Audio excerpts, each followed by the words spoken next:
சந்தனம் மணக்குது கற்பூரம் ஜொலிக்குது சந்தனம் மணக்குது கற்பூரம் ஜொலிக்குது கந்தகிரி கோயில் வந்தால் நன்மையெல்லாம் நடக்குது கந்தகிரி கோயில் வந்தால் நன்மையெல்லாம் நடக்குது சந்தனம் மணக்குது கற்பூரம் ஜொலிக்குது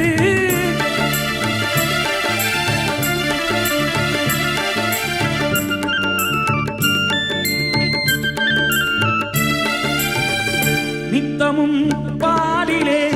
நீராட்டுவோம் பச்சை நிறத்திலே பட்டாடை நாம் கட்டுவோம் நித்தமும் பாலிலே நீராட்டுவோம் பச்சை நிறத்திலே பட்டாடை நாம் கட்டுவோம் திருநீரின் தத்துவம் தந்தைய